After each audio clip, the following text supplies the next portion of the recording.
بات کرتے ہیں وزیر اعظم شہباز شریف کے 4 ملکی دورے کی۔ دورہ مکمل ہو چکا ہے اور شہباز شریف صاحب جو ہیں وہ تاجکستان سے وطن واپس پہنچ گئے ہیں۔ وزیر اعظم کا یہ دورہ تھا ترکی، ایران، آذربائیجان اور تاجکستان کا ایک کامیاب دورہ تھا۔ پاکستان نے دورہ ایران کے دوران ایران کے جوہری امن پروگرام کی حمایت کا اعلان کیا۔ پھر اس کے علاوہ وزیر اعظم نے ترکی کی غیر متزلزل حمایت پر ترک قیادت اور عوام کا بھی شکریہ ادا کیا۔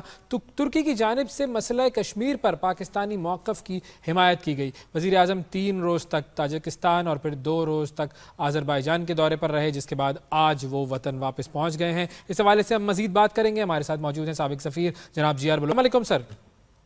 وعلیکم السلام بلوچ صاحب بہت شکریہ سر، پروگرام کے لیے آپ نے وقت نکالا۔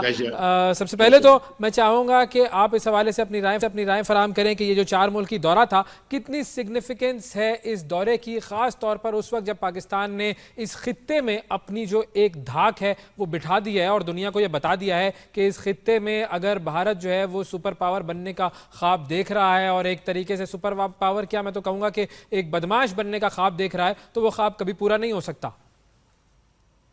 جی بسم اللہ الرحمن الرحیم۔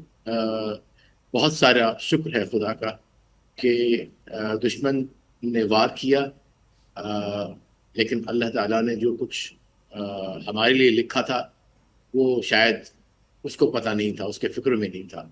ایک فتح مبین ملی، ایک عزت ملی، وقار ملا، اور پھر اس کو اگر میں مزید ٹرانسلیٹ کروں ٹیکنیکل ٹرمز کے، ایک نیا بیلنس آف پاور جو ہے وہ ساؤتھ ایشیا میں جو ہے وہ ایوالو اسٹیبلش ہوا۔ پاکستان ایک مڈ پاور کے اسٹیٹس سے global mid power, military power, diplomatic power, political power کے طور پہ، کنٹری کے طور پہ ابھرا ہے۔ اور ساتھ ہی جو آپ کا دشمن ہے وہ جو کہ بہت بڑے دعوے کرتا تھا، دنیا کے بڑے ٹیبل پہ بیٹھنے کا، سپر پاور بننے کا خواب، اس کا ریجنل ہیجمون بننے کا، بہت بڑا جو لفظ آپ نے کہا بدماش بننے کا، وہ تمام کا تمام جو ہے وہ چند گھنٹوں میں ہمارے جرری جوانوں نے، ہمارے جرری پائلٹس نے، ہمارے حکمت والی، ذہانت والی اور بہادری والی جو ہے وہ عسکری قیادت اور سیاسی قیادت نے، اور ممنہا قوم، میں یہ سمجھتا ہوں کہ یہ پاکستانی قوم کی فتح ہے، کسی ایک شعبے کی نہیں ہے، کیونکہ ہمیشہ جنگیں جیتے بھی، جنگیں لڑتی بھی قومیں ہیں، اور جیتی اور ہارتی بھی قومیں ہیں۔ تو اب میں سمجھتا ہوں کہ پاکستان کی قوم جیتی ہے، الحمدللہ پاکستان کا نام جیتا ہے، اسلام کا نام جیتا ہے۔ تو اس لحاظ سے یہ جو نیا اسٹیٹس آپ کو ملا، اس وجہ سے ایک نئی الائنس ہونے چاہیے۔ آج ہی میں نے ایک آرٹیکل لکھا ہے، آپ کو میں شاید شیئر بھی کروں گا، کہ ایک نیا اکنامک، اسٹریٹجک اور ایک لحاظ سے ملٹری الائنس بننے چلا ہے، جو کہ ایک ٹرائی لیٹرل ہے، جس میں پاکستان، ترکی، آذربائیجان جو کہ بنیادی ممبر ہیں اس وقت، لیکن یہ بڑھتا چلا جائے گا۔ اور ترکی کا ہمیں پتہ ہے کس طرح کے اس کی وہ ایک ملٹری پاور ہے، آلریڈی نیٹو کا ممبر ہے۔ پاکستان ایک نیوکلیئر پاور ہے، ایک اسلامک پاور ہے۔ آذربائیجان میں ایک بہت بڑا ذخیرے اس کے پاس گیس اور پیٹرول کے ہیں۔ تو یہ بہت، میرے خیال میں اس کو میں اپنا ایک ڈریم سمجھ لے، کسی وقت تھا میرا کہ اس طرح ہونا چاہیے۔ تو اللہ نے بڑا کرم کیا، میں جو دیکھ رہا ہوں کہ یہ ہونے چلا ہے۔ اور وہ جو ہم سب کے خواب تھے کہ جب سینٹرل ایشین اسٹیٹ جو ہوئی تھی آزاد، کہ پاکستان اس لینڈ ماس کا حصہ بن جائے، وہ ہونے چلا ہے۔ اور پھر اہم چیز جو اس الائنس کی ہے کہ it starts from South Asia and extends up to Eurasia, جس کا حصہ ٹرکی ہے۔ تو یہ ایک نیا گلوبل جو آرڈر آ رہا ہے، اس میں یہ جو الائنس ہے، جس میں پاکستان ہے، ٹرکی ہے، آذربائیجان ہے، اور باقی جو ہمارے اور دوست ملک ہیں جو کہ اس میں شامل ہوں گے، وہ اس کو استوار کریں گے۔ اچھا، اب میں چاہوں گا کہ اگر ہم تھوڑا سا ایک ملک کے حوالے سے ذرا فوکس کر لیں، کہ جیسے مثال کے طور پر ہم بات کرتے ہیں ایران کی۔ اب ایران کے ساتھ جو تجارت ہے، وہ پاکستان یہ کہتا ہے کہ ہم اس کو $10 ارب تک لے جانے کی خواہش رکھتے ہیں۔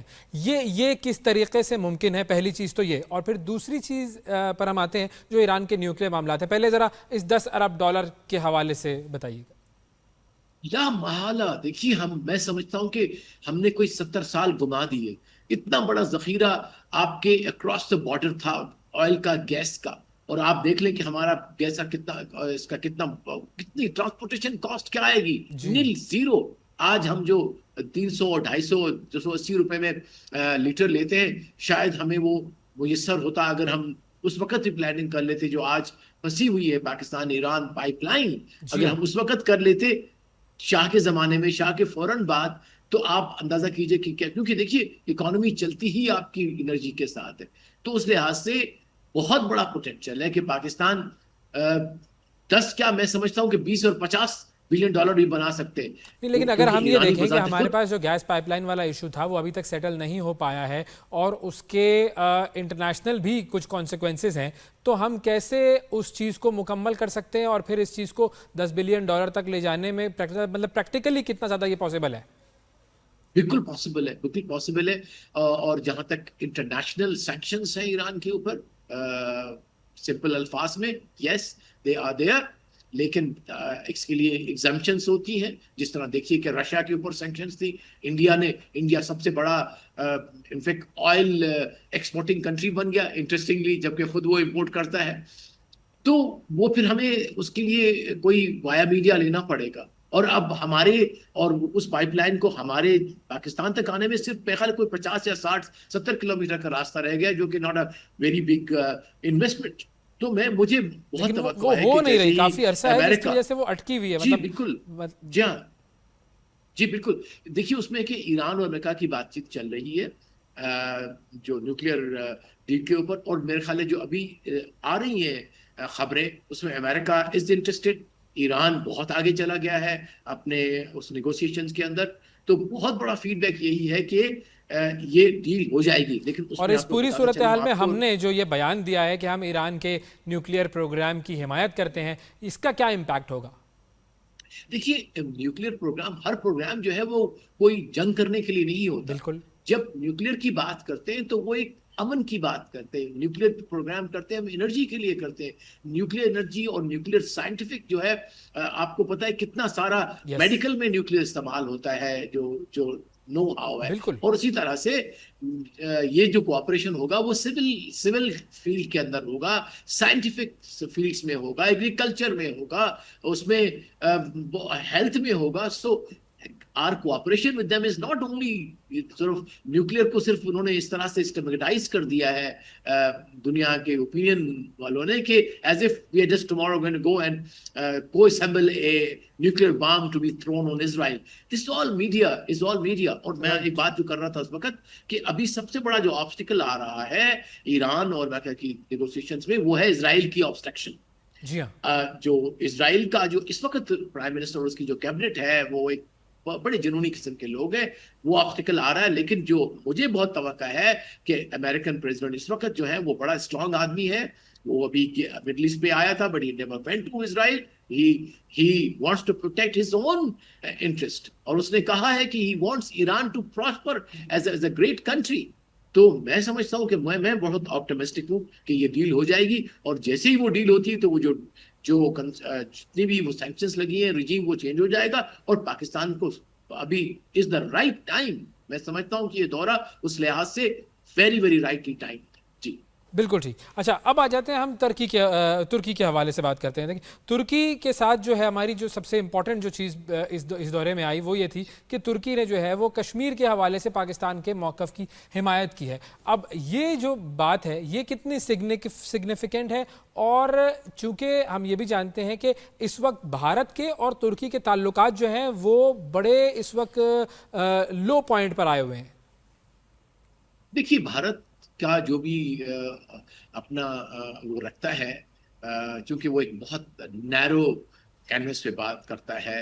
وہ دنیا کی سیاست کو کہتے تو دعویٰ تو بڑے کرتے تھے کہ اس کا ابھی بھی جو ان کا فارن منسٹر ہے بڑے لیکچر دیتا ہے. لیکن میں سمجھتا ہوں کہ ان کو ابھی تک انٹرنیشنل ریلیشنز کی سمجھ آنے میں دیر لگے گی. ترکی اور پاکستان کے ریلیشن شپ آج کے کل کے پرسوں کے نہیں، ہزاروں سالوں کے ہیں. ایبسلیوٹلی. آٹومن امپائر سے ہیں، اور وہ رچے بسے ہوئے ہیں ترکی کے لوگوں کے دلوں میں، اور رچے بسے ہوئے ہیں پاکستان کے لوگوں کے دلوں میں. تو کوئی بھی حکومت آ جائے، یہاں مارشل لا لگی تو بھی ترکی پاکستان واز گریٹ. وہاں ترکی میں آج جو ہے وہ اردوغان کی پریزیڈنسی سے پہلے جتنے بھی تھے، میں تو خود رہ کے وہاں مطلب گیا ہوں اور انٹریکشن کیا ہے ٹرکش آفیشلز کے ساتھ. تو یہ سمجھنا چاہیے دنیا کو، خاص طرح انڈیا کو، کہ ترکی اور پاکستان کے تعلقات بالکل مختلف ہیں، بالکل مختلف ہیں. یہ پیپل ٹو پیپل ایکچولی ہے. زبانی کلامی تو ہم کہتے ہیں پیپل ٹو پیپل، بٹ یہ تاریخ میں بسے ہوئے ہیں. یہ ایک کمٹمنٹ ہے آئیڈیالوجیکل، یہ کمٹمنٹ ہے مورل اور ریلیجیس لحاظ سے. لیکن اب اس نے ایک نیا ڈائمینشن لیا ہے، اور وہ ہے اسٹریٹجک، کہ آنے والا جو گلوبل آرڈر ہو اس میں پاکستان، ترکی، ایران اور جو اسلامک ورلڈ ہے، جو ساؤتھ کی ہے، چائنا، تو آف کورس اس کو تو بڑا رول ہے اس کے اندر. وہ تمام کے تمام جو ہے وہ ایک پازیٹیو رول ادا کرے، اور ایک ایسا جو ہے وہ نیا ورلڈ آرڈر جو ہے وہ مرتوب کیا جائے یا بنایا جائے، جو کہ لا، جو رول آف لا پہ منحصر ہو، جو اخلاقیات پہ ہو، جو یونائٹڈ نیشنز کے مانے ہوئے اصولوں پہ ہو. ان کی طرح ہیجمن نہ ہو جو صرف جو ہے وہ ویپنز کے زور کے اوپر، نیریٹو کے زور کے اوپر، میڈیا کے زور کے اوپر، یا سراسر نفرت پہ ہو. جس طرح جھوٹ کے زور پر، بالکل unfortunately جھوٹ اور نفرت کے دور پہ نہ ہو. تو ایسے نظریات کو، ایسے ورلڈ آرڈر کو ہم نے ریزسٹ کرنا ہے. اور اب جو طاقت بننے چلی ہے وہ لازماً ریزسٹ کرنے میں انشاءاللہ کامیاب ہو جائے گی. بالکل ٹھیک. فائنلی سر میں یہ جاننا چاہوں گا کہ یہ جو ہم نے 4 ملکوں کا دورہ کر لیا، ظاہر ہے ویری امپورٹنٹ کہ جی ایران کو بھی ہم نے انگیج کر لیا، ترکی کو بھی ہم نے انگیج کیا. ظاہر ہے ایران کے اور بھارت کے اپنے معاملات تو ہیں، لیکن اب کون سا ایسا نیکسٹ اسٹیپ ہونا چاہیے if we want to establish this fact again to the world کہ یہ جو ریجن ہے یہ ہمارا ریجن ہے اور اس میں ہم کسی کی ہیجمنی برداشت نہیں کر سکتے. What should be the next step in terms of visiting other countries? کے کون سی ایسے ممالک ہونے چاہیے جس کی طرف اب ہماری حکومت کو توجہ دینی چاہیے اور جو نیکسٹ وزٹ ہے وہ وہاں پر ہونا چاہیے؟ دیکھیے، وزٹ کرنے کے لیے تو پوری دنیا پڑی ہے، لیکن میں سمجھتا ہوں ساؤتھ ایشیا سب سے، جی میں اسی طرف آ رہا ہوں کہ ہمیں ظاہر ہے اپنے نیبرہڈ سے کرنا ہے.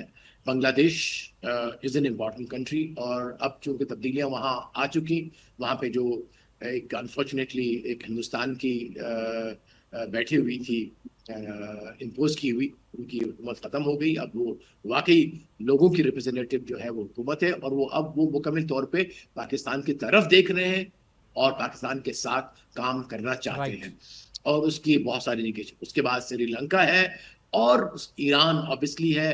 لیکن اب جے سی سی پہ ہم نے کام کرنا ہے، جو یہ ہے سعودی عرب خاص طور پہ ہے، اس کو اپنے ساتھ لانا ہے. ہم نے کیوں نہیں ساؤتھ ایشیا کو، جو سینٹرل ایشیا ہے اس کو آپ نے بہت جو ہے وہ کرنا ہے، افغانستان کو کرنا ہے، اور جو سینٹرل ایشیا کی جتنی بھی 5 یا 6 جو ریاستیں ہیں ان کو آپ نے اس کے اندر، اس فولڈ کے اندر لانا ہے. اور اکانومی سے شروع کرنا ہے، آپ نے ملٹری پروڈکشن سے شروع کرنا ہے، آپ نے سائنس اور ٹیکنالوجی سے کرنا ہے، آپ نے جو ہے وہ اے آئی سے کرنا ہے، آرٹیفیشل انٹیلیجنس سے کرنا ہے، آئی ٹی سے کرنا ہے، آپ نے میڈیا سے کرنا ہے، کلچر سے کرنا ہے. This is a huge canvas that we can work on, but the time has come, the time is right.